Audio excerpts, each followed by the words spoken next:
Let's explain those Badlands. That's a hell of a name.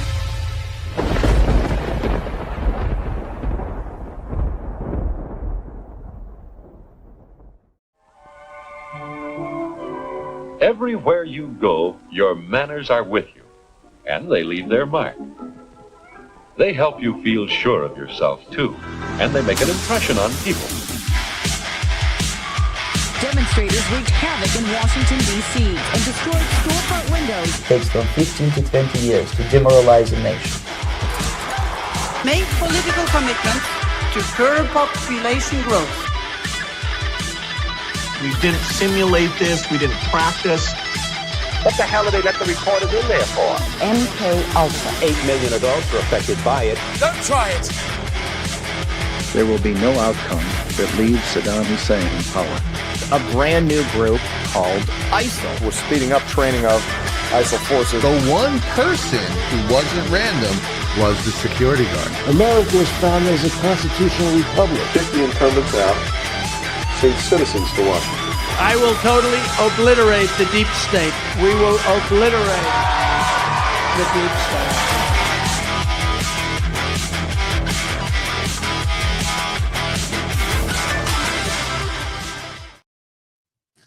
Hello, welcome everybody to another episode of Altered State. I am your host, Brad Zerbo. And I'm Zak Paine, and here we are. Hello. Don't forget to tip your bartender. Oh my goodness. So, not much going on today, huh? Oh, you know, dancing monkeys. Here we are. Oh God, Lord. So yeah, there's a lot going on. Lots of fun stuff, good things.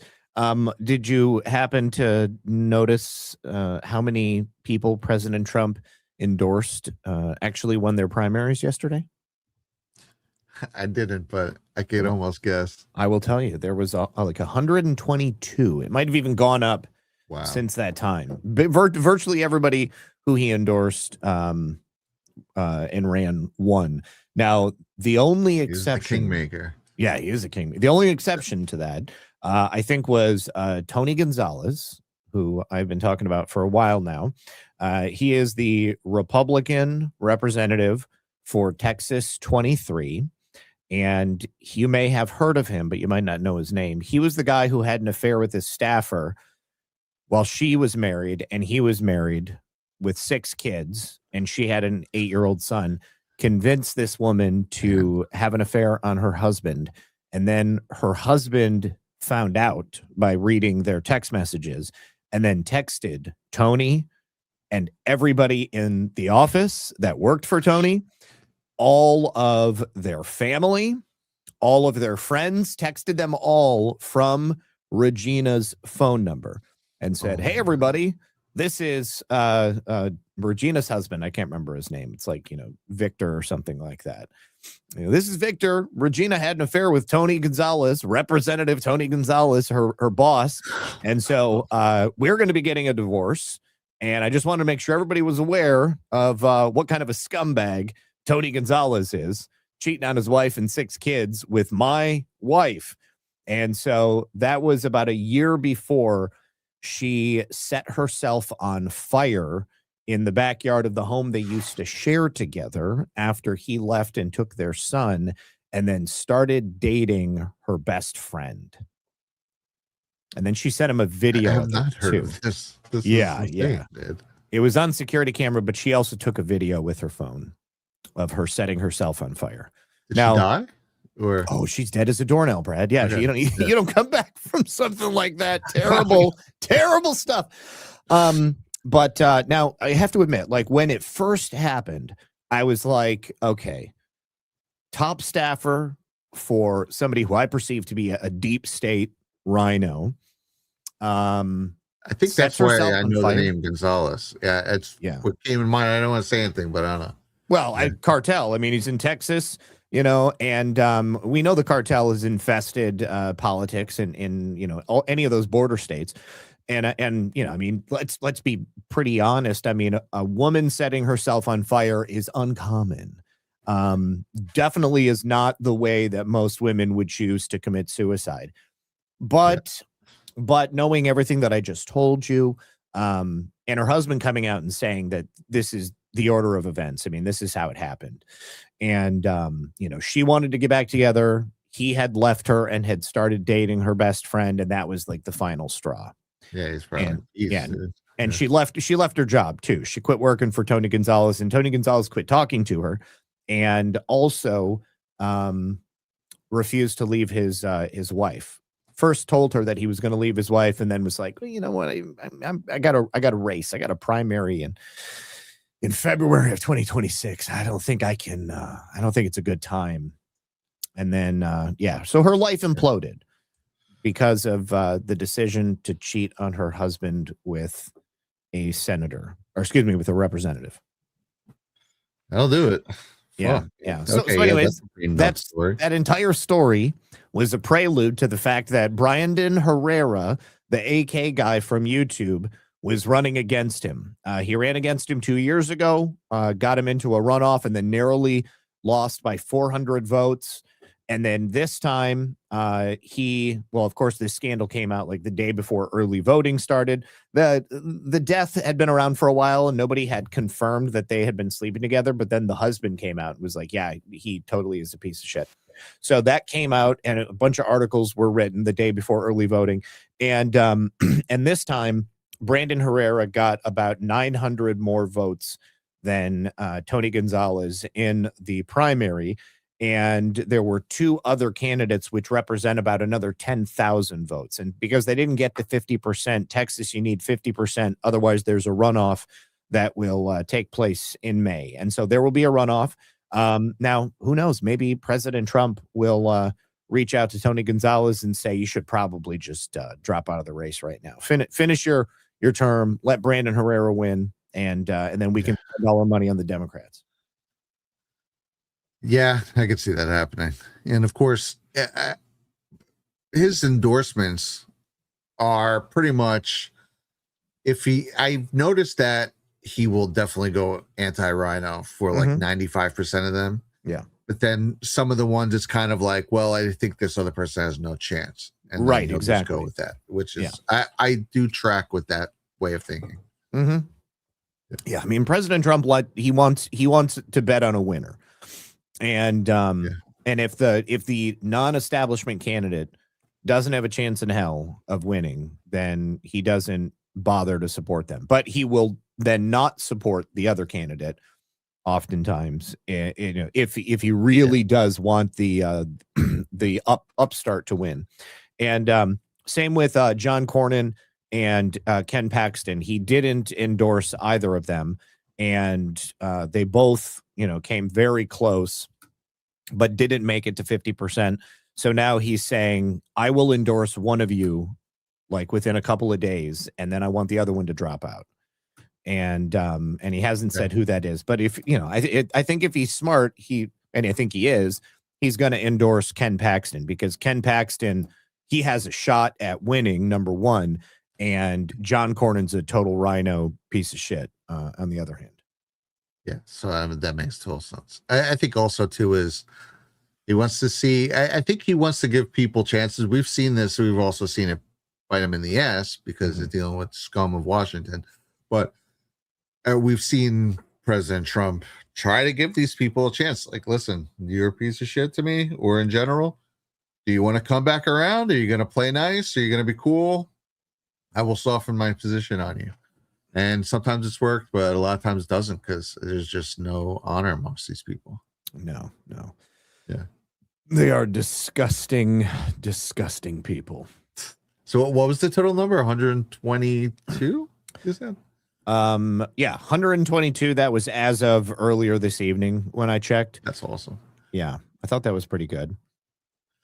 Yeah, the primaries, I feel like the primaries are so important and often neglected, but if you don't primary as many rhinos as humanly possible every freaking other year, that's also another problem that we see that we have to deal with. Oh, on that note, and do you remember in North Carolina there was a woman who was running for a state Senate seat, and she was a Muslim wearing a niqab, which is just like the eye holes. Oh, shit. She ran unopposed.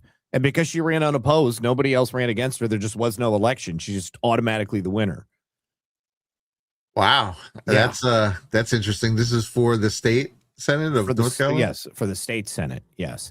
I couldn't believe it. I was like, please, God. I was like, somebody in North Carolina, like, just try it. Okay. I mean, like, what do you got to lose? Even if you don't campaign. Like, I mean, you just put the two pictures next to each other, apple pie or, camels. Camels, yeah. I don't know. Camel cigarette out in your eye. She claimed to be a conservative, but her first of all, Daily Caller did an interview with her, and she just said, I just don't feel like the Democratic Party represents me. She's only voted for Democrats her whole life, but she couldn't point to a single articulatable position that resonated with her. How she got no votes, DPatry, because there was no election, because nobody ran against her in North Carolina. She's just the winner automatically. Now, in the general election in November, like, the voters will be choosing between her and the Democrat. But this is, I don't know if this is a Republican district or if this is a Democrat district. But I think maybe one of the reasons that there was nobody even bothering to run is because, like, it might be heavily Democrat. But I mean, come on, there's like no excuse for that. That's pretty bad. Yeah. Now, I know there was something, maybe you can brush my memory up on this, but there was something going on in Texas, right, with Sharia law being one of the topics. Okay. I've been seeing like inklings of this, but I haven't dove full in yet. Well, there was a huge Muslim settlement that was being built. And Ken Paxton broke that up. Yeah, right. I don't remember what it was called, but people were freaking out about it. And I mean, anytime you got like a group of an insular group of people who don't allow anybody else to move in, like, who knows what the hell they're going to do? Of course, there is officially no Sharia courts, but what's going to happen behind closed doors? It's like, it's like in New York, they have these communes upstate, these Jewish communes, where it's pretty much you can't get in and out of them. It's just these like closed off towns. And Curious Joel, I think Curious Joel is in New Jersey. And then is that the name of one of them? Okay, yeah, because there are several, and people there is speculation that they don't register their children, meaning you can pretty much do anything you want, because they definitely register. They definitely register their children, because the vast majority of them are on like food stamps and public assistance. So Tyler, yeah, but I don't think this is something going back. This is a rumor around the New York area for like my whole life, 30, 40 years. But I think there's a lot of stuff that isn't registered there, from what I understand. Well, it's okay. So the only reason that I know about it is because Tyler Oliveira, who's a YouTuber, he's done, he kind of does like what Nick Shirley does, but it's a little more funny and kind of like edgy. I know the name, so I must have seen it before. Yeah. Yeah. So he's been all over the country, like, pointing out like scammers and fraudsters. He did a video on the Haitians in Ohio, on the Somalis. I mean, he's done all of these, and he's been wildly popular until he did the videos on the Jewish enclaves in New York and New Jersey. And as soon as he did those, and he wasn't rude, and he wasn't like, like, I hate Jews or anything like that. He was just like, I don't care who it is. If the only way that you can survive is by surviving off of public assistance, I think that we have a problem with the style of life that you're living. Not only is it like an insular society where like only Jews are allowed in, seemingly a lot of the policies that are there in terms of like who can live in these buildings and the way that everything works, there are questions about the legality of that. But for people to have 7, 8, 9, 10, 15 kids and not work and simply study all day. And the only reason they're able to do that is because they're collecting public assistance. That's a problem. I don't care if you're Jewish or if you're Muslim or if you're Catholic. I mean, that doesn't matter to me. But it became a problem for a lot of people when he pointed it out in the Jewish community. And they took his Patreon account away within one day. Everybody, all the usual suspects on Twitter started calling him an anti-Semite, and he was cursed by a rabbi. It was all over the place. And he was just like, wow, it's crazy. He made a video about Indians. So in India, they have a cow poop festival where literally the people in this town, maybe more than just this town, it might be all over the country. I don't know. I didn't see the video, but they have literally a pile of cow shit all throughout the street. And then everybody is throwing it, playing in it, and rubbing it on their bodies. And in Hindi, or in the Hindu faith, cows are sacred. And so it has something to do with that. I can't pretend to understand it because it just doesn't make any sense to me. But he made a video about bullshit. He made a video about the cow poop, and the Indian community was really upset. But he didn't do anything other than just show what they were doing. It was just just like a documentary about it. But people were calling for his cancellation, and most everybody outside of the Indian community that perhaps practiced this thing, everybody was like, nothing wrong with that. He's just showing what's going on. And the same thing with Somalis, and the same thing with Haitians. The left didn't like these videos, and they were already calling him a neo-Nazi. But then as soon as he made the two videos on these Jewish encampments, people suddenly just wanted him canceled and had to have him gone. Nick Shirley actually commented on one of his tweets and said, expose them all, meaning, expose anybody who is taking advantage of the United States and the system. And and then everybody had a problem with Nick Shirley too. They were like, way to destroy all your goodwill, Nick Shirley. I mean, I can't believe that you're saying that you want Jews to be targeted. And I don't think Nick Shirley directly commented on it, but it was very obvious that suddenly everything was very different. Let me see if I can find a clip from Tyler's video about it. Because I mean, the whole documentary, both of them are over an hour long, and it's worth watching. I mean, I mean, he has these just reasonable conversations. I mean, he's literally walking through the town, and he's like, we're just talking to people. We're just asking them, how it is they live and how they do the things they do. And if people didn't want to talk to him, they don't have to talk to him. And then there was a number of people who did want to talk to him, and they were like, sure, I go to school, I'm studying the Torah, and I'm on food stamps. I mean, it's totally legal. I mean, the law says that if you qualify, you can go ahead and get these things.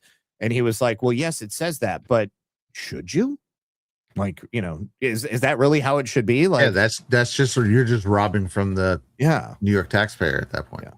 Or both, the American taxpayer in general. Yeah. There's even in New York, all the regular Jews are even just man, those people are fucking weird. You'll be driving through Brooklyn, and they'll just walk out into the middle of the street with 10. They'll just cross the middle of the street. You'll have a green light, and you just have to stop. There's just a whole train of 10 of them. And they're black suits and black hats and stuff. They're this weird sub society that lives amongst us. And like I said, anyone, I mean, most of the Jews in New York are just normal, like you and me. And even they'll just what the fuck's wrong with these people? Weird Hasidims or whatever they're called. I don't know. Yeah, so that's what these communities are. They're Hasidic communities. Yeah. And this is actually one of the things that he said, is that it just seemed like nobody knows how to drive. and he said it was very common. He said he saw 5 car accidents while he was there. But hold on, their cars were all beaten up. They'll have a minivan from the 1980s with a different colored door, a different thing. They patch their cars together and keep them forever. It's weird. All right, so this car accident is actually caused by the city bus driver, which is hilarious. Oh my God! I have $500. Give me $2,000. I don't have $2,000. If it were me, I would just handle it through his insurance. He said he's going to give me $2,000. Look at this, Punch another him in the accident. stomach and This open is his wallet. Curious Joel, a community of exclusively Hasidic Jews. That's one of the fastest growing Hasidic towns Jews. in New York, Fucking weird. possibly some of the worst drivers in America. Unanimously in favor for it. Look at this. There's a car accident every 5 seconds. The driving out here is horrendous. I've only seen bad drivers, though. You know why? Yeah. Because we have so much. We have like 10 children. We're all too busy. That's why we were upset by driving. We're getting nervous. No one can drive out here. What is this? What is this? What? Fucking idiot in the school bus. Oh, what the fuck? What is this driving? You're trying to kill us out here. You were driving below the speed limit. No, we weren't. 25. You need to learn how to drive. You're gonna get your kids killed in the air. Oh my God! That's some damage right there. $2,000-$3,000 worth is my guess. I have $500. You want? I can give you. $500 for that? Come on, man. You can call the police. I'll make a police report. Give me $2,000. I don't have $2,000. I don't have $2,000. Oh, if it were me, I policeman. would just call the police, get the police report, and handle it through his insurance. It doesn't pay. I need license and registration. He said that he's going to give me $2,000 to send me quick pay. He said he's gonna give her what she was originally asking. Look at this, another accident! Oh my God! They cannot fucking drive out here. He drives people around and he can't make a simple turn. Oh, no. So what's also kind of crazy is that like because this is like, you know, such an insular Hasidic community, the police, I mean, they're working for the community. Like the attitude of the police is very different in Curious Joel than it would be in like any other city. And Tyler was out there filming and talking to people, and you know, I mean, he's doing interviews and people are like totally willing to talk to him. They want to explain, you know, what it is that they're doing and how they live this way. And, you know, I mean, why they care, you know, about the things that they care about. And some people didn't like it. So they called the police on him and they were like, you know, you can't film here. And he was like, it's actually totally legal because it's America. I can film. I'm on a public street. And the police came and they basically shut him down. And the same with the accident. They didn't give anybody a ticket. They were like, well, we're just going to let him pay you and we're going to keep it off the books. Meanwhile, you and me, they'd have us on the ground and be like, not only was the accident, but your tail lights out. That's right. That's right. It's a very different scenario. I've been pulled over so many times. I swear I'm not a bad driver. I mean, yeah, there have been times where maybe I'm speeding a little bit. I did used to speed a lot, but man, in New Jersey, it's like they hide behind the trees. Like, did you not come to a full stop behind that stop sign? Ticket. like it's insane. I think if Trump could do one thing is do away with the freaking quota laws that I believe came from the 1994 Clinton-Biden crime bill, which just did the end of the month. Don't drive your car for the last week ever in New Jersey. Insane. Yeah. I mean, you know, technically, and if they are instituting a quota or anything, that's going to be at the local level, right? You know, but I would imagine that there's probably contingent federal funding that is going to each of those departments based upon the amount of that's crime. how it works. Yeah. Oh, you know, based on the amount of crime. Yeah. Like, what are they actually solving? And of course, you know, traffic tickets are very easy to quantify and a lot simpler than having to stack up statistics for, like, you know, armed robberies or murders and all of that stuff. I can tell you one big thing that has been a huge problem that I've been noticing has been happening more and more is police, not departments, but like certain officers, in an effort to hit metrics, are giving people DUIs when they're totally sober.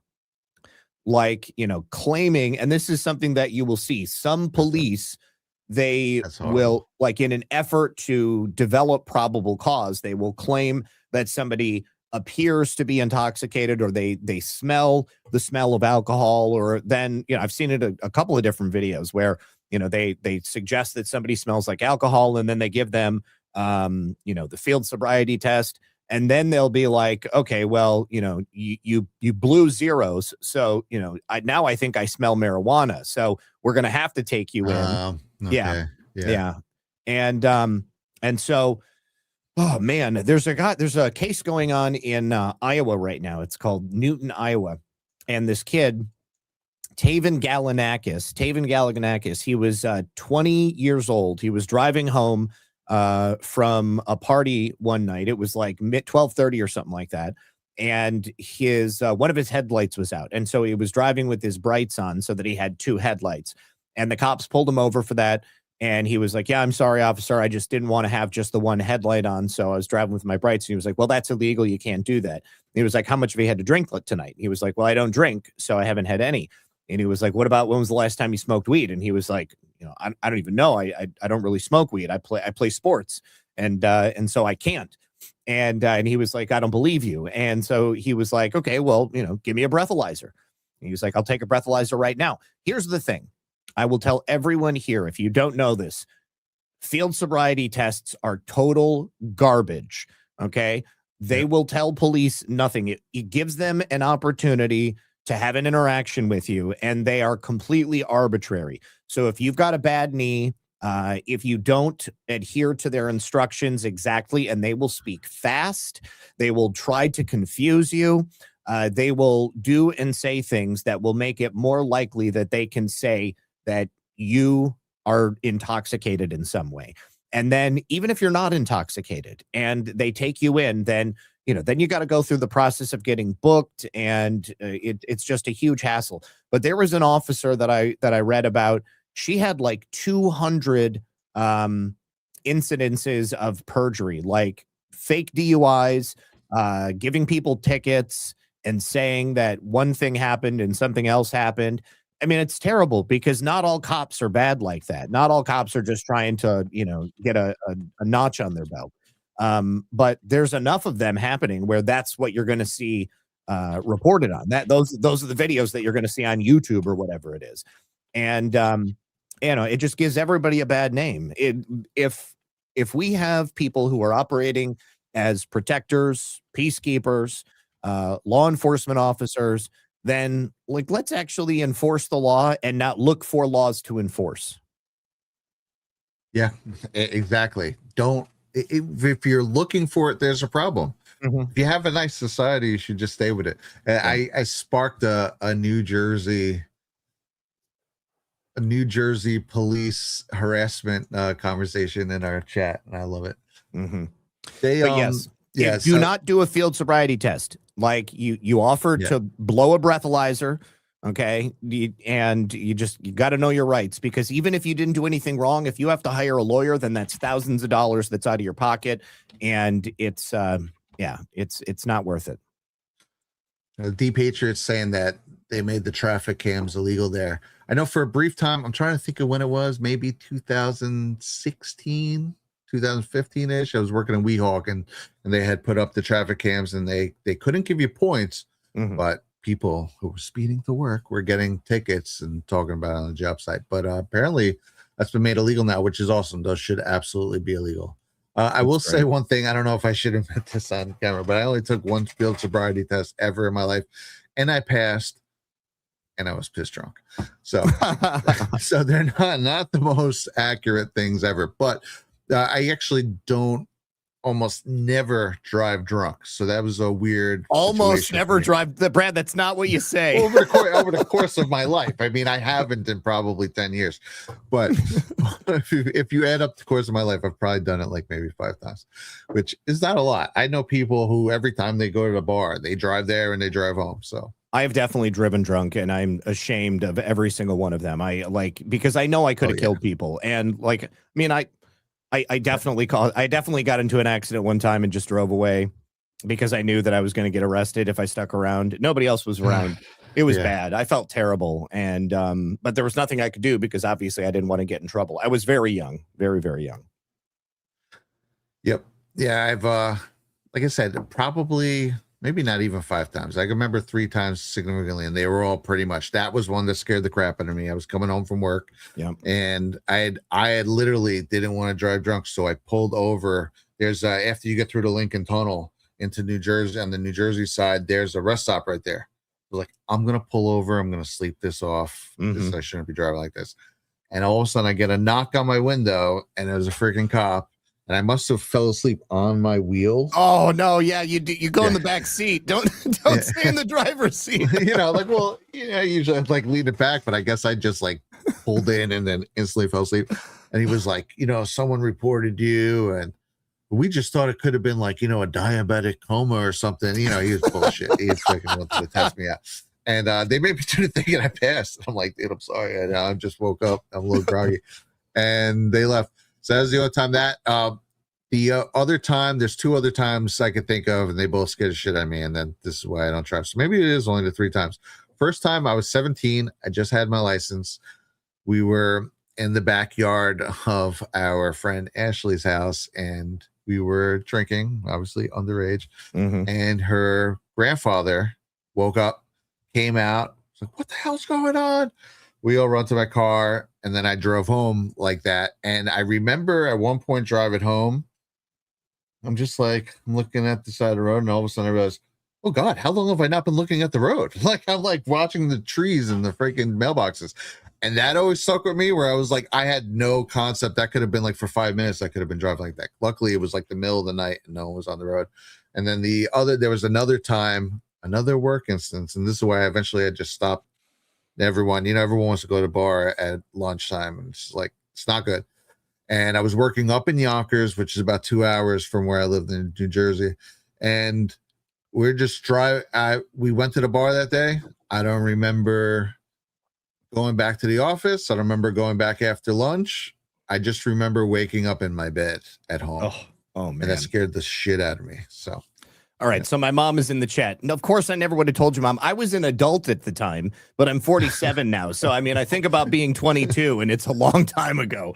So, I was at some bar, and I was leaving, and Wes was with me, and he was like, you probably shouldn't drive drunk, Zach. And I was like, oh my God. I threw it in reverse, and I said, accidents don't happen. And then I slammed on the gas without even I had like no control over the force of my foot on the gas. And I just went straight back into somebody's car, like the side of their car totally crunched in the side of their car, and then just immediately peeled out. And I was just like, I will never go back there. And I didn't. Yeah. Nothing happened to my car, but their car was messed up. It was horrible. But yes, Mom, there was no way I was going to tell you. I mean, I was ashamed. I was so ashamed. And I didn't want anybody to know. I didn't tell anybody. I certainly didn't tell anybody in town, because like my fear was like I would know the person whose car that was, and just never wanted to mention it again. But now I'm, 8 years sober. And so I think that it's probably appropriate for me to admit it. You guys can give me hell in the chat. You son of a bitch. No. Yeah, alcohol is totally evil, Mom. You're right. Which is why I don't drink. I agree. Yeah. There was another time where I probably should have gotten pulled over. I was in East Lansing. I was dropping somebody off at their dorm. And as I was driving away, a cop, East Lansing cop, pulled up right behind me. And I was like, this is it. I'm cooked. Like, I'm totally cooked, because I knew that there was no way I was getting out of it. And pulled up, made a complete stop, put my turn signal on, looked right, looked left. I turned, and like, of course, I was white knuckling it. Just like my hands are so tight on the steering wheel, and I'm like, do not swerve, do not swerve, do not swerve. And then he turned the other way, and that was it. Oh man, yeah. That's so. I mean, I've had so many, not drunk, but I've had so many cops pull up next to me. Like, you get pulled over so much where I grew up, where it's just like literally, you just know, okay, I might be pulled over as a cop. There's just this weird anxiety that happens to it, but that's a freaking that'll make your heart race for sure. Oh yeah, but absolutely. Asking in the chat, I could say it now because I don't live there anymore. I used to guard this with my life back in the day, but I grew up in West Keansburg, New Jersey, for all the people out there. Okay, all right. Get old. If you ever been to the Keansburg Boardwalk, I grew up walking distance within the Keansburg Boardwalk.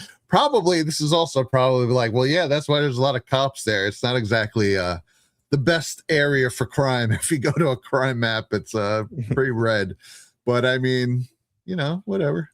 If you know when you live in these places, it doesn't feel as bad because you know where to go and you have friends you can call, and it's just, but yeah. And congratulations to Sasprag 7780 on your sobriety as well, buddy.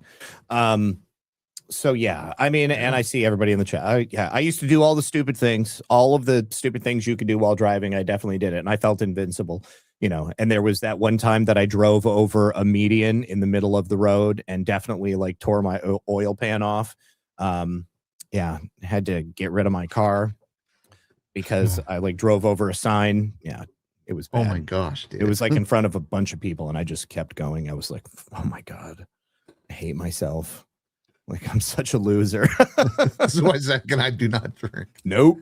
Oh my gosh, dude. It's it's funny. I've heard people say this, and I think there's more to it than meets the eye when they say, well, that's why they call it spirits. And like, it's the spirits because it's like you're letting in bad spirits. Absolutely.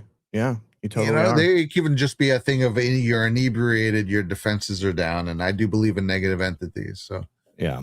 But, yeah, Sassbrag, when I think of those days, I puke. No, it's anxiety inducing. I was telling Lisa the other day, there are some times where like I'll like lay my head down on the pillow and I'll just like spiral. I'll just start thinking of like everything that I'm still ashamed of, all the people I never got a chance to apologize to.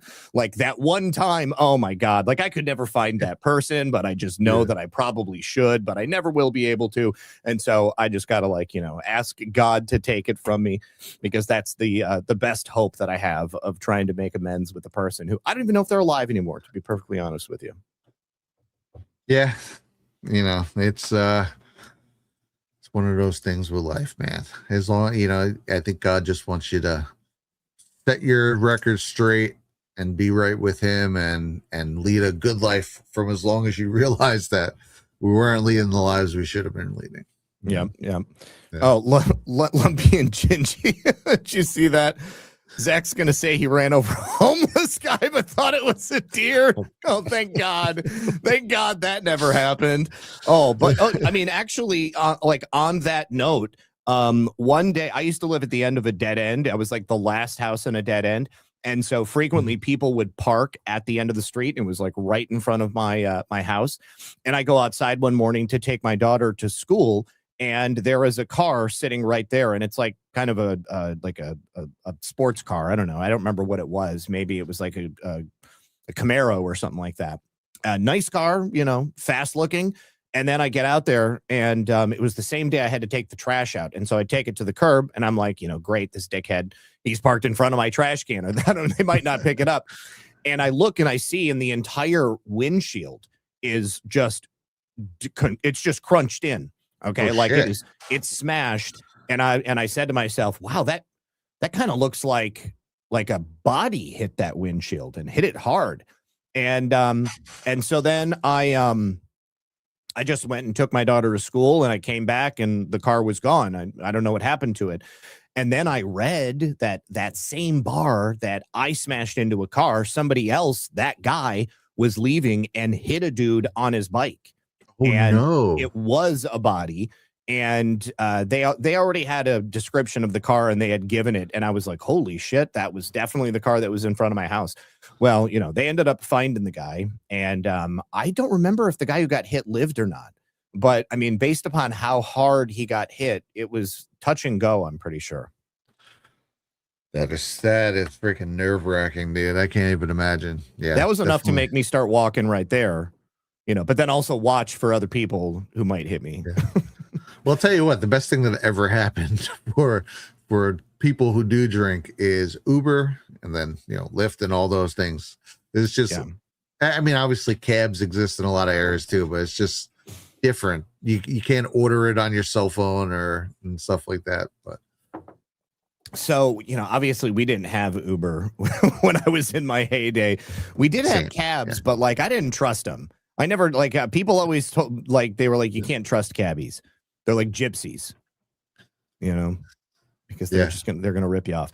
But, but yeah, once Uber like did become a thing, I definitely used that a few times, and I've had to use it a lot more since then. But I got to take an Uber to the airport for Gart, because Lisa and I only have one car now. So, so she's got to be here with the dogs, and I got to go to Jacksonville. So take an Uber to Jacksonville, and then I'll get an Uber back from Jacksonville. I got to book my tickets. You probably have a nice flight, right? Oh, dude, that's why I'm flying out of Jacksonville. It's a straight shot. 1 hour Yeah. and 40 minutes. And if I flew out of Daytona, it would have been like a 6-hour flight because I would have had like a multi-hour layover in Charlotte or Atlanta. And yeah, I was like, I have to, we're booked. Our flight is on the day that like the event begins. And so I don't have extra time. If I was coming the day before, I might not care about it, but coming the day of, like, I need to make sure that I'm getting there like on time, Yeah. And you always want a little time to decompress for a second before. Yes. Yeah. Where I live, there's a satellite airport. So like everywhere I go is at least 2 flights, but that first flight's only about an hour and a half. And it's also like, I feel like I'm home when I'm ready to get on that flight. Like that's how quick it is. But actually I do have quite a journey after that. There's about 2, 3, 4, about a 6-hour journey to get to the airport. So, oh dang, man! But at least I'm in the vicinity with that last flight. So that's good. That's good. It's quite a journey to leave this place. All right. Good. Well, I suppose maybe we should start talking about some of the things that we've discovered that we need to talk about. Yeah, I can't wait for the comments. Anytime Zach and I have any sort of normal conversation to start the show, there's always at least one person in the comments like, go to the 30-minute mark. Do you think we have time for this? Like, dude, if you don't have time to hang out for 20 minutes, you need to loosen your schedule up. You ever hear Brian Regan, the comedian Brian Regan? Yes. He's talking about Pop-Tarts one time, and he's like, why are there directions on the fucking Pop-Tart box, right? And he's like, it should be one direction, toast Pop-Tart. He goes, but then there were 2 directions. The second one are microwave directions. He goes, listen, if you don't got 2 minutes to toast a Pop-Tart, you need to do it in 14 seconds. You need to loosen your schedule up a bit. You got problems. Yeah, I think so. I mean, and also it's like, has anybody ever seen the show before? Like, I mean, like we always try to do a little bit of just, friendly banter before we start talking about anything serious, because, as much as you are tuning in to hang out with Brad and I are also here to hang out with each other. So exactly. We need this. We need this, bro. We need this time. All right. So today, Tim Walz and Keith Ellison testified before the House Oversight Committee. And, there's already been a lot that has been discovered about the fraud in Minnesota. But what was particularly interesting about today's testimony, because Ellison has already testified on, I think to at least 2 different committees recently prior to today's testimony. But today was Tim Walz's first appearance. And Tim Walz obviously has a history of public statements about this. Based on Nick Shirley's video, he had to drop out of the Minnesota governor's race. And of course, there's a ton of whistleblowers that the committee has spoken to in preparation for today's testimony. But they also, as a committee, did the investigation prior to having them come in. So they had everything that they needed. They had all of the information already. And so this testimony today was more like a formality. Like, are you, Keith Ellison and Tim Walz, going to tell us the truth about what happened in your state? Because we know already what the problem is. Now, there was, hold on. Oh, I guess maybe I got rid of it. But so they've got all of these findings, okay? In the Department of Education, $300 million in fraud. Within the Department of Human Services, which is Medicaid and child care programs, up to $9 billion in fraud. You've got all of these subcategories of fraud within Medicaid, including housing stabilization services. That would be like, like Section 8 for certain groups. Early intensive developmental and behavioral intervention, integrated community support. I believe that would include like the people that you pay to take you shopping, or the people that will, I don't know, come hang out at your house with you, or maybe you pay your grandson to take care of the grandmother or something like that. There was a big thing with the transport too. Remember, that was a big hub that they felt was connecting all these scams. Right. And that's the non-emergency medical transportation. Oh, right yes. There you go. Okay. Yeah. So they've got findings, and then they specifically go into Feeding Our Future, which was, $250 million fraud. That is really what kicked off the public disclosure about all of this. And then, all of these, another 8 chapters on fraud. But so they also, again, have already spoken to all these whistleblowers. They know how far back this goes, and they can track it back to 2019. When people first started blowing the whistle on this. Of course, they also have the recording of Keith Ellison meeting with the defendants from the Feeding Our Future scam. And Keith Ellison basically hey, brother, we're black and they're not. So I've got your back. And I'm going to go ahead and make sure that this goes away, which, I mean, that's obviously totally illegal. So not a good look. No. Yeah. And something else that was stunning, I hadn't heard this until today, but so the Feeding Our Future, they recognized that back in 2021. I mean, I knew that the woman who created Feeding Our Future and then recruited all of these Somalis for the locations where they were doing the fake soup kitchens, she had unsuccessfully attempted to get the nonprofit status to be able to do this, and she was turned down because she looked shady. Well, then she got Somalians on board, and she filed a complaint with the state of Minnesota, basically accused them of being racist. And then they were like, well, we don't want to look racist. And so they gave it to her, and then they got her certified, and then she got all of these other people certified. And then because they were now within this category of untouchables, that allowed them to just start siphoning money. And they went from, taking care of a couple of kids a day to thousands of kids a day, basically. And they recognized it in 2021. The state of Minnesota flagged them for, quote, serious irregularities. And then they stopped funding it. They stopped giving money. And then that's good. Then they started the money over again. And Tim Walz in 2022 went public and said that a certain circuit court in Minnesota had demanded they continue the funding. Well, that never happened. And so the judge actually put out a press release and was like, we legit do not know what Tim Walz is talking about. We have not told anybody to continue funding the Feeding Our Future thing. And so today during testimony, Jim Jordan was like, why did you say this? And he was like, why did you continue funding this? And he was like, well, it was our belief that the court had demanded we do that. And he was like, but you knew they didn't. And the court came out and responded to you. He said, we didn't tell him to do this. He was like, so why'd you do it? And he was like, well, we believe the court. He just kept saying the same thing over and over again. And Tim Walz, I said this earlier, but we know that Obama chose Biden to be his VP because he needed to choose someone who was dumber than him. And then Biden chose Harris because he needed someone who was dumber than he was.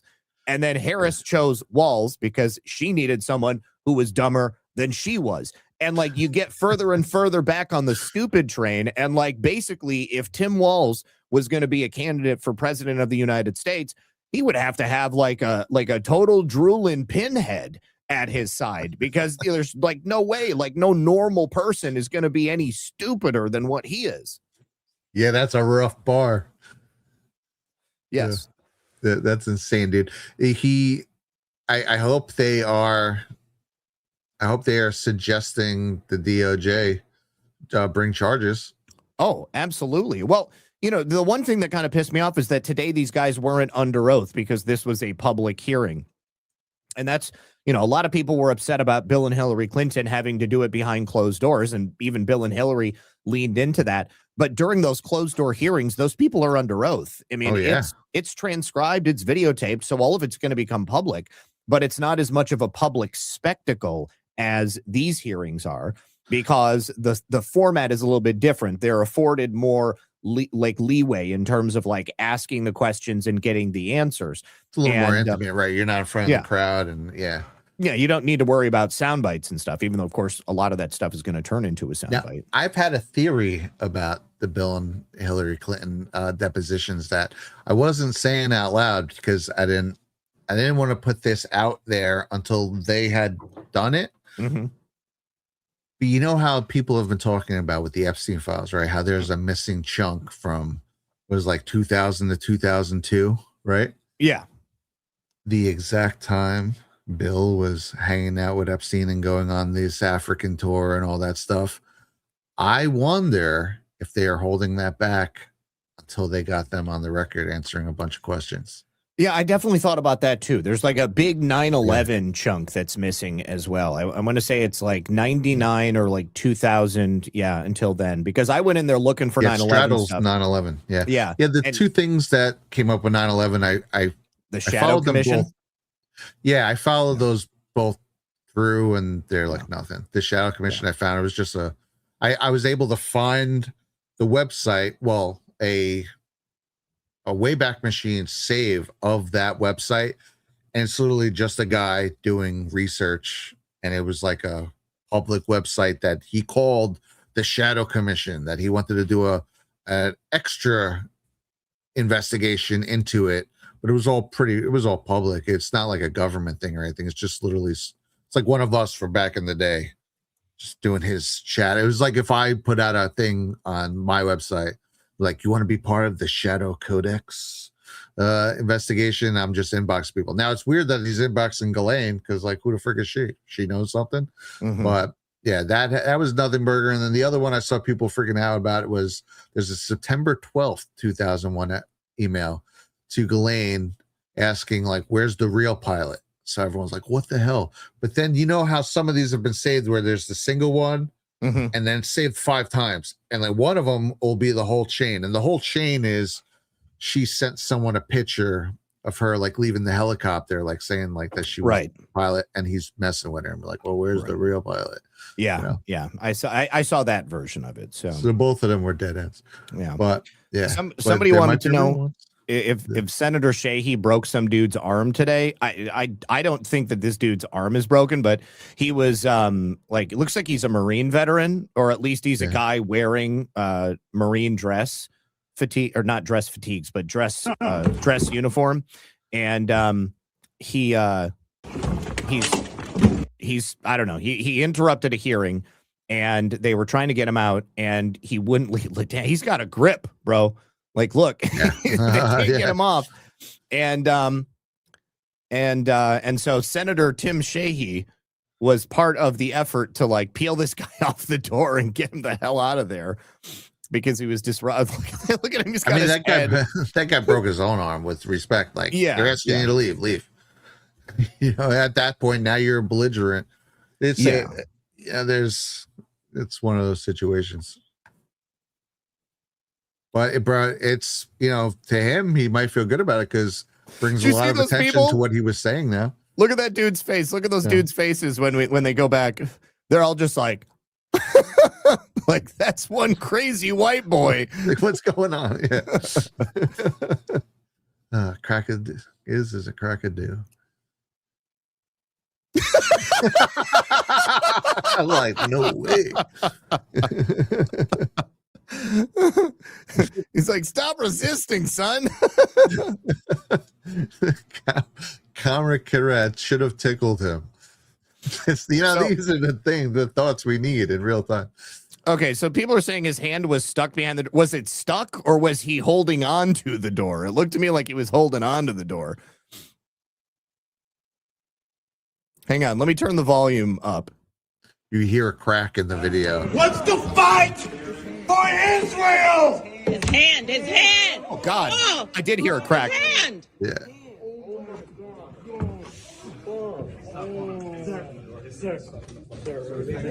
Let go of your hand. That definitely broke. That definitely broke. The senator broke his hand. A sitting U.S. senator just broke the hand. Oh, that was sickening. Control your Senate. Arm stuck in the door. Okay, sir. A U.S. senator just broke the hand of a Marine. Oh, dang. A U.S. senator. Yeah, they're not going to be cuffing that one. Hand of a Marine. You're a coward. He said, "Go fuck yourself."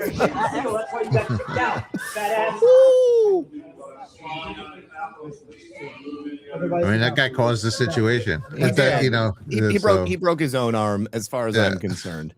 But oh God, it makes me want to throw up. Though I feel bad for him, but that was bad. I'm sweating, bro. Like, have you ever broken a bone? Yeah, a couple. It's not fun, dude. I broke this one. Yeah, right here, because I got my left wrist too. Yeah, I got a titanium plate in there, and when I fell off a ladder and I landed on the ground like right there, and I heard it crack.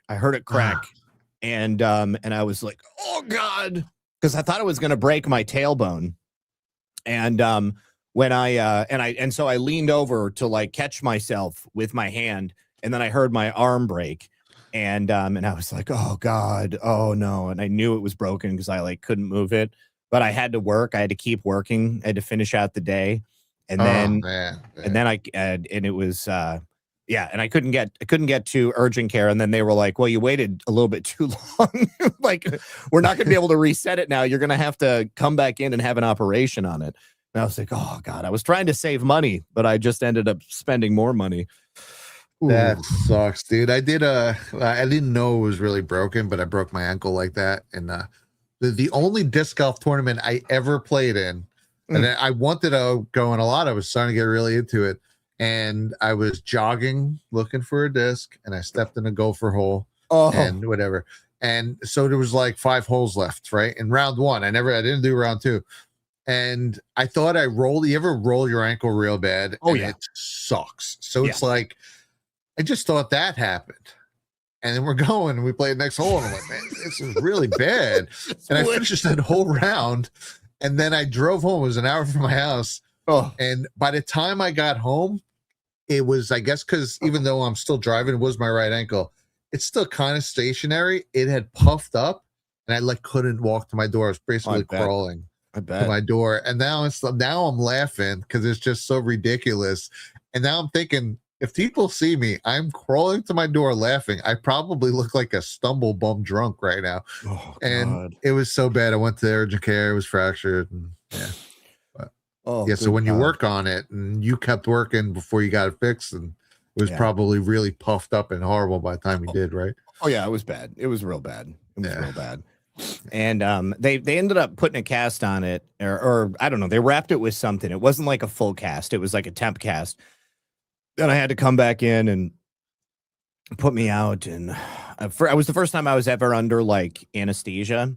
And I was sick as hell. Like when I came out of it later, and I had a friend of mine took care of me, and I was barfing. I was just, oh my God, I was so sick to my stomach. It was bad. And then, I had to rebuild the muscle in my arm. It's still not the same as it was beforehand.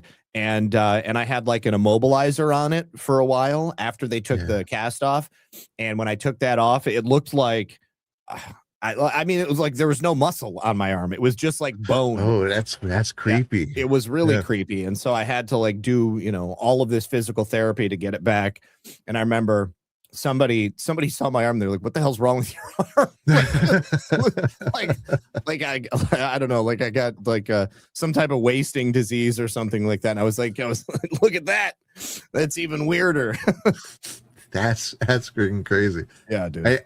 I don't remember what happened with my cast. I broke my elbow and my left wrist when I was 3 and like, I don't know, 12 or something like that. So I don't remember a possibly similar situation, but I know with my ankle I broke as an adult. And what happened was by the time it was done, it was okay.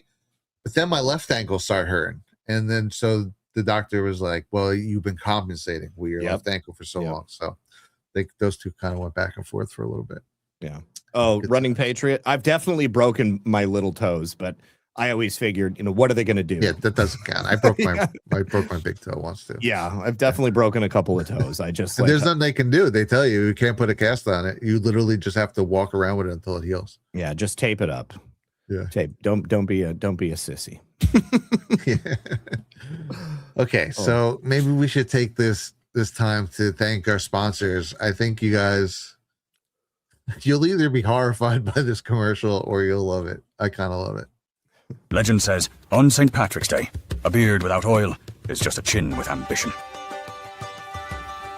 But a beard with soft disclosure beard oil, that's true treasure.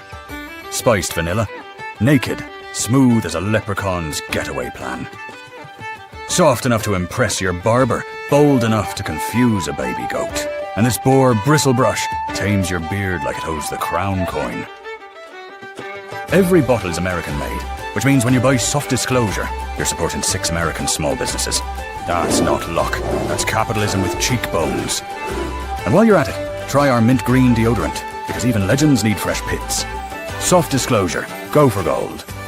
Visit softdisclosure.com and use promo code TINYBRIGHT for 15% off. These statements have not been evaluated by the FDA. Promo code does not apply to bundle discounts.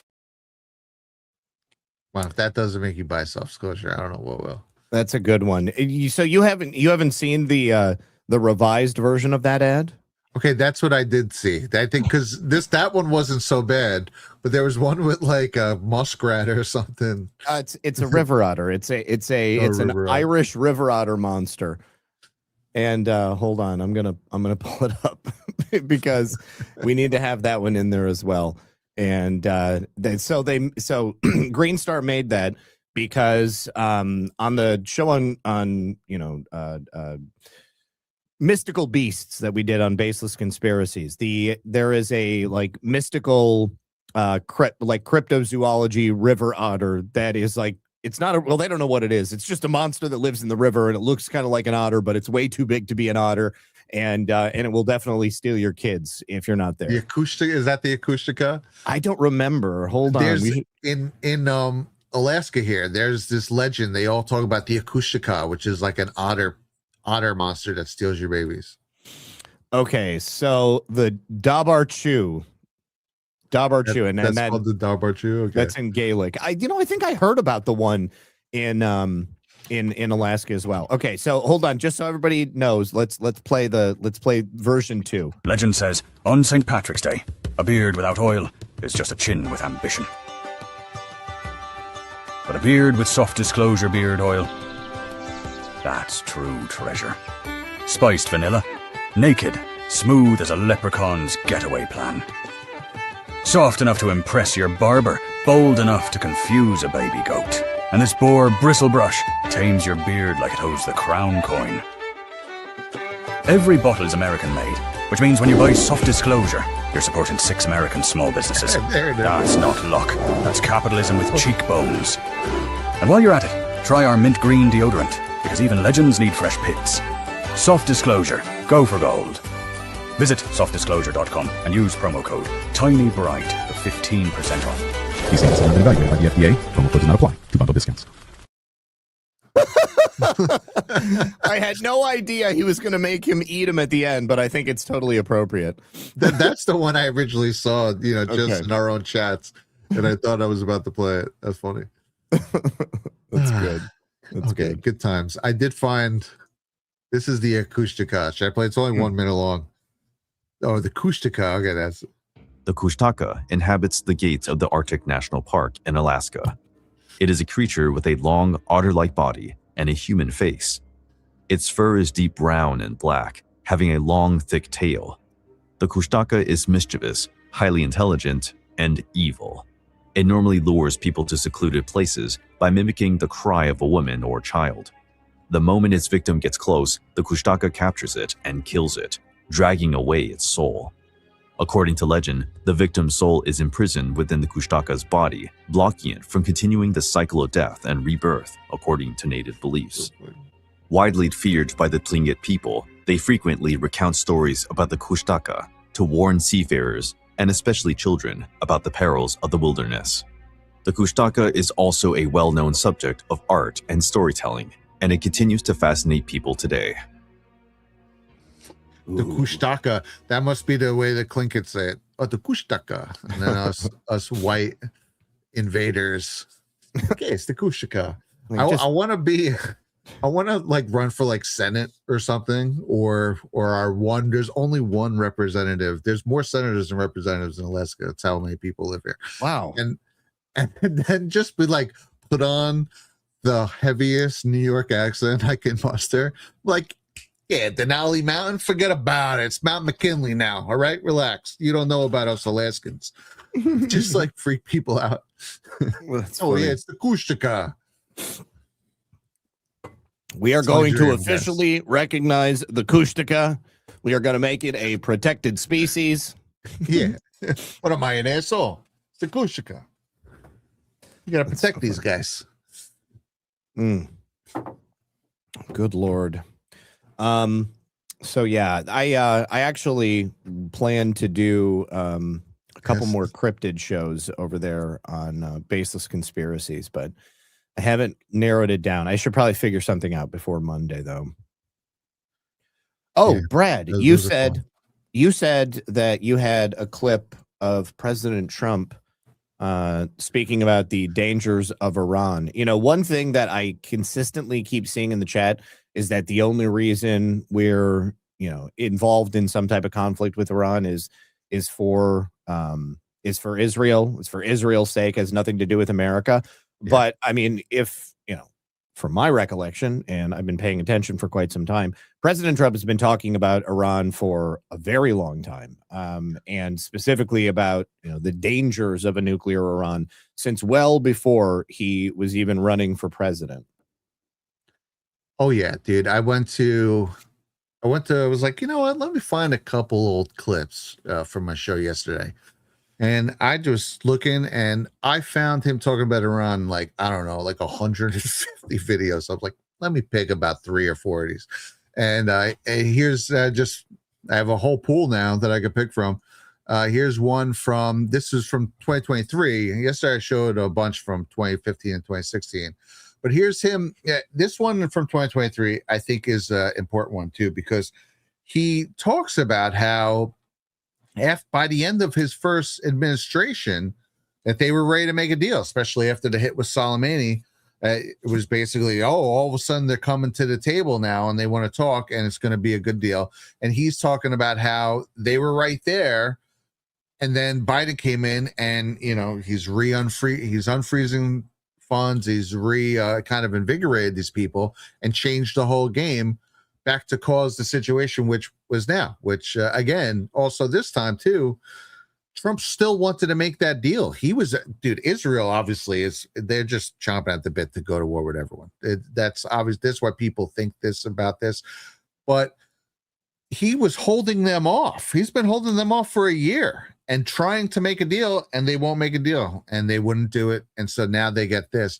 But here's him talking about this. I think this is great context because, again, he has been talking about this the whole time. This isn't some blind slide. This is from March 13th of 2023. When you look at the job we did there, and we got rid of the Iran nuclear deal, now what's happened with when you look at what is taking place right now, it's so sad what's going on right now. They were ready to make a deal. We would have made the greatest deal ever. They would have never had a nuclear weapon. They would have been actually happy about it. But this group came in and allowed them to get rich and allowed them to dictate the terms, and it was really, really terrible thing. Yeah, I'm talking about how they kind of flat tired that with the Biden administration. I think they unfroze something like, they made a deal that wound up unfreezing like $6 billion in assets. Yeah. And then, of course, Iran, which has been a problem. This is another thing which I don't understand. Like, I understand we don't love war. Listen, I'm a big proponent that we shouldn't have gone to Iraq and Afghanistan in hindsight. Now we see what they became and what they really probably were more likely about. Very big proponent against that.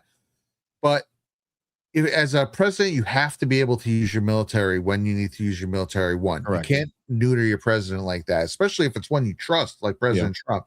Yeah. And 2, Iran has been like the biggest problem on planet Earth for our entire lives. Like for literally ever, especially since the 79 Islamic Revolution. Since I'm a kid, I remember people talking about the freaking Ayatollah Khomeini. So the fact that people are like crying tears over this shithead is weird to me. It almost feels like an op. All right. So yeah, this is great. So Rebel Nader says this mother effer said we obliterated the Iranian nuclear enrichment program. What did he mean by obliterated? So as I said the other day when we were talking about this on my show, obviously, in the changing landscape of these geopolitical events, intelligence is evolving and being reshaped on a regular basis. So the 3 uranium enrichment sites that we blew up, when was that? I mean, it wasn't a year ago. It was a little bit less than a year ago. But I mean, in that meantime, they went on to continue, building back up their capacity at 3 other sites. And Steve Witkoff said that as soon as they met, because he and Kushner have been meeting with the Iranian foreign minister last week, he said the first thing they said to us was that they had enough 60% enriched uranium to make 11 nuclear weapons, and they were totally proud of it. So, I mean, they obliterated what was there at the time, and then obviously they never stopped. I mean, they just continued working on it. Now, President Trump and the Americans, I mean, their hope was that we were going to make a deal so that this didn't have to happen. So, I mean, we don't be simplistic about this. I mean, what was true then doesn't necessarily mean that it's true now, because things are always changing. I mean, our enemies are constantly evolving. I mean, even if we take out one faction of the deep state, think about the mob. Okay. We've got one crime family, the Genovese crime family. They're running New York. The FBI goes in and they take out the heads of the Genovese crime family, and they go and do a press conference and they say, we obliterated the Genovese crime family leadership. Okay, well, there's easily another 100 guys below them just waiting to come back up. The same with the Mexican drug cartels. I mean, the same with these child trafficking networks. I mean, you take out one cell, one layer, and then there's another layer that's ready to come in and take power. But I mean, here is President Trump in 1980. So this is right after the Iranian Revolution. Obviously, you're advocating that we should have gone in there with troops, etc., and brought our boys out. I absolutely feel that, yes. Donald Trump has been so ideologically consistent that it is actually... When you get the respect of the other countries, then the other countries tend to do a little bit as you do, and you can create the right attitudes. The Iranian situation is a case in point. That they hold our hostages is just absolutely and totally ridiculous. That this country sits back and allows a country such as Iran to hold our hostages, to my way of thinking, is a horror. And I don't think they'd do it with other countries. I honestly don't think they'd do it with other countries. Obviously, you're advocating that we should have gone in there with troops, etc., and brought our boys out. I absolutely feel that, yes. I don't think there's any question, and there's no question in my mind. All right. So, President Trump lived through that. He saw that happening live. I think that, there's a lot of people out there who were alive during that time and who witnessed it taking place. And for somebody like me who wasn't there, I didn't see it. I wasn't directly affected by it. Of course, I heard about this stuff growing up, heard about, what was it? Lebanon. Wasn't there our base was blown up in Lebanon? That was not long after this. I mean, they've always kind of used it as a boogeyman of sorts. But I mean, those were two real things where Americans were taken hostage and Americans died. And the CIA gave the mullahs and the Islamic Republic of Iran, they gave them money and they gave them weapons. And that's how they got our hostages back. So, I mean, they emboldened them. And throughout the last 47 years, the CIA continued to have some type of a relationship with Iran. I mean, you had John Kerry going there and meeting with the Iranians. You obviously had the Weather Underground, which essentially raised Barack Obama. They also, left-wing groups having relationships with Iran. So it's not like they existed in a vacuum and there wasn't anything happening here that was completely absent from their touch or their influence. And the same with left-wing movements around the country. The current socialist government of Spain is apparently very close with the current republic, the Islamic Republic of Iran. And so, for us to be kind of separated from all of that, I think that it gives us this, different point of view on it. I mean, certainly we talk about Iraq and Afghanistan. There was no reason to go into Iraq. Sure, at one point, the CIA gave Saddam Hussein chemical weapons, but they were gone by the time we went in there. The weapons of mass destruction didn't exist. And that was that was another opportunity to create a destabilizing force in the Middle East, which then ensured another 2 decades of war, essentially, which was a gift to the military industrial complex, to military suppliers like KBR and, DynCorp, like a number of other places. So that was a gift to them. And Iran remaining in that region as a boogeyman to constantly like play off of and use as a point of fear for America and for all of these other countries, there were benefits that arose from that. So that's why they never went after Iran. Exactly. And to Iran your point, was the spawn point. Yeah. And they were just like, they keep fighting all the countries around there and creating chaos, and like, man, we can't solve this terror problem, because they wanted it to keep going. Iran's always been the number one problem in the Middle East. Right. Okay, Rebel Mater, like we're talking about real reasons. Like the fact that they went in to go get the Tomb of Gilgamesh, like that's not a real reason to go in and to take out a whole country. We're talking about national security issues right now. So, I mean, obviously, there's always reasons. You can always make rationalizations as to why things must happen.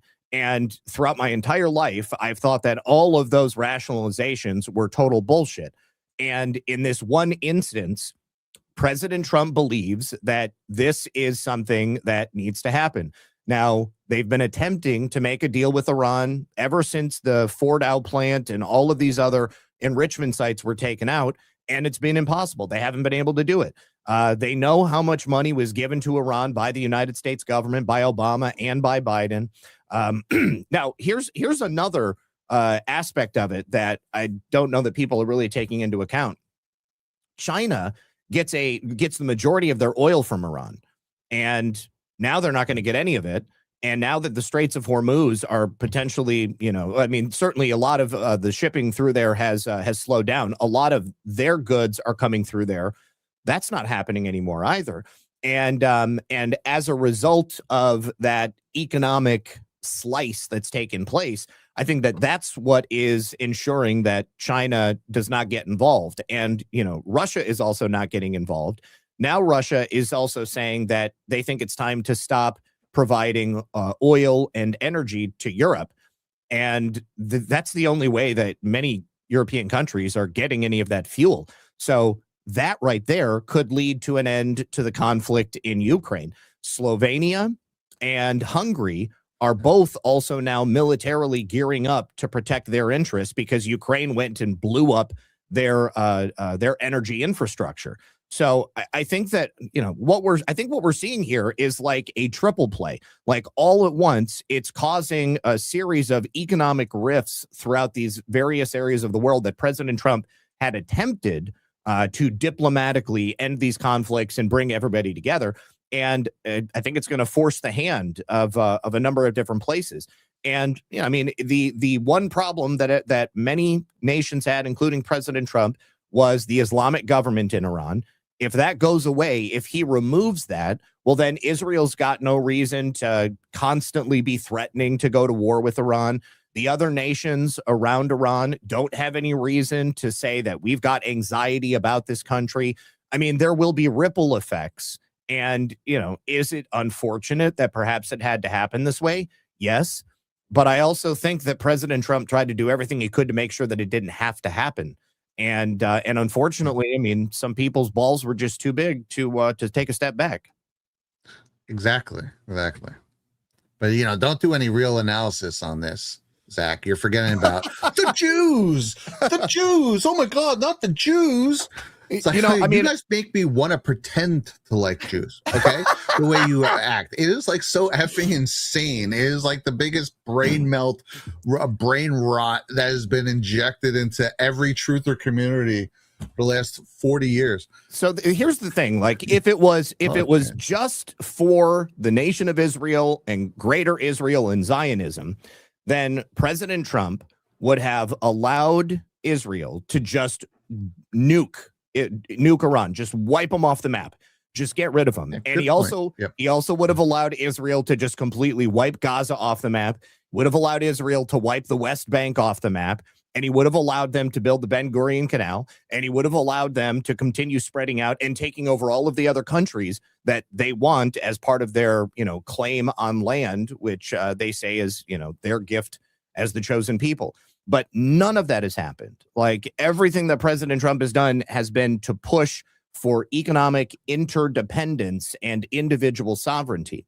And and I also think that we would have just sent troops into Iran. It would have been just like Iraq. It would have been just like Afghanistan. 100%. And the people calling this a forever war after a couple of days is like the most insane thing I've ever seen in my whole life. Yeah. Well, what's the threshold for a forever war? 3 years, 4 years? Like, where do we put that at? It's a military, it's a war. They went to war with these people. This is a fucking major problem. And I'm sure, well, we know it was, because from the first administration, and then again, even for the first year of this administration, we know the North Korea deal was on the table. All right. Mm-hmm. That model was there. You guys want to make a deal, right? Two of the biggest problems in the world when Trump first took office in 2016 or 2017, technically, were North Korea and Iran and Venezuela, for that matter. Mm-hmm. And literally, oh my God, he's going to start World War III with North Korea. And then no, he didn't. He wound up, he threatened them. And then they all of a sudden wanted to come to the table and talk. And they talked to them. And then all of a sudden they're buddies. With Iran, they were trying to bait him, because Iran is almost assuredly a deep state proxy state. All right. And this has been established for a long time. Okay? Yes. And they were baiting him in the first administration. They took out our drones. They were attacking bases. They were tax. And Trump was like, no, he's holding off. And finally, what did he do? He didn't go fully in. He cut the head off the snake, took the head of the Quds Force out with Soleimani. And all of a sudden they want to come to the table. And then a pandemic happens, and then they steal the election, and you just blink a year later, and effing Joe Biden and the Obama administration 2.0 is back in power, and then they're right back to freeing up funds for Iran, and then all of a sudden, freaking terrorism is on the rise again. It's the biggest sponsor of terrorism in that whole region is the Iranian government, and then all that happens, and then Trump gets in again, and then you know what? Now this has to happen. But it's just like the fact that this had to happen is Iran's fault, not Trump's fault. And they have been, it's not some propaganda that Iran has been so bad. I mean, this has been a radical Islamic state for as long as most of us have been alive. Okay. It talk to the women. I know it's a cliche thing people throw around. Oh, the women. Yeah, the women. Imagine being a woman in Iran who was a normal person in the 70s. And not that the Shah was much better, but it was at least, it wasn't this radical Sharia law that they had. And then you have to live in Sharia law for the last 47 years. So this is potentially, if they can pull it off correctly, going to be a great thing for the people of Iran as well. And it's not going to be Iraq and Afghanistan. That's no way. Yeah. I agree. And I think that ultimately, at the end of the day, this is going to be a net positive. The changes that will take place that President Trump is trying to implement are going to secure the golden age for everyone. Now, in order to have that golden age, we've got to have a world where war, the specter of war, is not hanging over everyone's heads at all times, where individual nations are not out there consistently poking the bear and saying, well, you never know, we might do this or, we might just pay somebody else to do it. And, we've had ongoing actions against the Houthis, and I haven't seen anybody bitch about the Houthis. Yeah. It's just like there's this like psychological thing about Iran, but the Houthis were being sponsored by Iran, essentially. And so it's like an extension of the same arm, basically. But, I think, exactly. I think that President Trump has shown a tremendous amount of restraint. If we're going to have peace through strength, then we got to be willing to use that strength. And I understand that, people don't want war. I don't want war. I mean, like, I spent my whole life watching the United States be embroiled in a war and believing that it was for absolutely nothing. And, confidently knowing that it was for absolutely nothing other than perhaps sacrifice routes for drugs and human trafficking, routes for weapons trafficking, certainly to enrich the elites of the United States, certainly to give cover to black operations for the CIA or Mossad or MI6, or, you know, throw in the intelligence agency of your choice. When all of that goes away, then how are those covert agencies supposed to maintain the same level of power and control that they have throughout our entire life? I mean, I would submit that they won't be able to, and it will be it'll be a very different world. You know, I mean, just like I trust what President Trump is doing. And it's largely because I feel that he's made so many correct decisions. Go back to President Trump's first term, right? Remember when, you know, he was saying like, I'm not going to go to war. I'm not going to go to war. And then he blew up that Syrian airfield. Okay. And the Syrian airfield turned out to be a remote Iranian uranium enrichment site. Okay.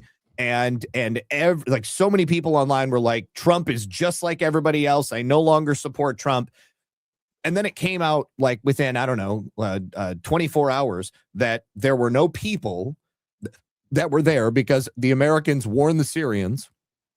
And it was only because it was that enrichment site that they blew it up. And so many people had to walk it back and, you know, oh, okay, I guess I still do support Trump because he didn't want to go to war. He just wanted to take out something that was a danger to America, American troops in the region. Yep. That's a perfect example. Also, too, is there's a lot of potential for all you Israel nuts out there. And again, someone suggested Rebel Nader. Again, I don't know why you watch my shows. All he does is be a dick all the fucking time. It's kind of annoying. I kind of want to fight you if I'm being perfectly honest. But with Israel, like saying like, oh, well, yeah, I'm sure there's no deep state in Israel. Of course, there's a deep state in Israel. There's some people think that there's only the deep state in Israel, which is ridiculous. But I think there's a major faction in Israel right now, deep state. I've said this a million times. There's also a lot of history that they use Iran as this proxy bad guy to do shit. So maybe this is actually, they don't want to do this. They backed out of the Soleimani hit. Trump said that straight up, that they were going to take out Soleimani, and Israel was supposed to help them with that. And they backed out the last second. And it was supposed to stop it, but then Trump said, "Fuck it, we should do it all the time." Yeah, anytime you've got a rogue country like Iran, or any name, you put your own label on it, whatever it is, then that gives an opportunity for another rogue nation like Israel, whatever the deep state in Israel, to use the excuse of Iran committing bad acts to commit false flag operations and then continue to destabilize. And I mean, Hezbollah, isn't it Hezbollah who was supposedly carried out October 7th? It was Hezbollah, wasn't it? I'm pretty sure it was Hezbollah. Yeah. Okay. Yeah. And so Iran was allegedly supporting Hezbollah. Well, Iran also has Mossad agents that have risen to the top of their own military and government. So the Mossad is paying those people inside Iran to potentially, from my perspective, behave even more flagrantly and violently than they would otherwise. And perhaps those double agents inside the government are the ones actually driving the decisions which led to the situation that we have now. And then you add to that, again, the fact that the mullahs wouldn't even be in power if it wasn't for the CIA. The CIA overthrow Mohammed Mossadegh, installed the Shah. And then because of the installation of the Shah, you have the Iranian Revolution. And then you've got the Iranian Revolution continuing until President Trump basically came in and did a decapitation strike. And then once that threat has been eliminated, nobody can say, oh, well, Iran did this attack, and because of that, we need to go in there and bomb them and, do all this other stuff. But, this entire time, the bombings and the tit for tat and the back and forth, it's just more of an excuse to create an even more deliberate security state, and to keep their people in a state of heightened awareness, and to say, they're always trying to kill us. They will always try to kill us until we finally get what we want. We just get to nuke everybody. But once that option goes away, then what do you have left? Everybody gets to live in peace. every country gets to get along with every other country, and we can do business together. We can do trade together. We can make deals, just like President Trump has been able to bring the rest of the world together. You know, I mean, you look at what happened in Venezuela. Snap of the fingers. Okay, we got what's his name? The Venezuelan president, Maduro. We get Maduro. We bring him here. That gives us information about the 2020 election, Smartmatic, etc. Now the entire nation of Venezuela is working with the United States, and they're no longer a rogue faction, and nobody has to worry about that nation doing or saying anything that is going to disrupt the new global order that President Trump is creating. So I really do think that this is all going to work out for the best, and I don't think that it's going to be some kind of, you know, never-ending ongoing thing, because that's not what President Trump has done up until this point. And why would he change now? You know, I mean, why would he say, suddenly, I'm going to just like change my whole modus operandi? And I know that I told you guys I want to bring you the golden age and I want everybody to prosper. But this one time, we're just going to go on and have a war that never ends with this one country. And now I'm a totally different person. I just don't see that. I don't think that that's possible. Yeah, dude, it's insane. It's insane to think that that's the show. That's what's happening. Yeah. All right. Well, it's 6:30. We do have a couple more ads. Okay. It's finally here, our second annual mega sale.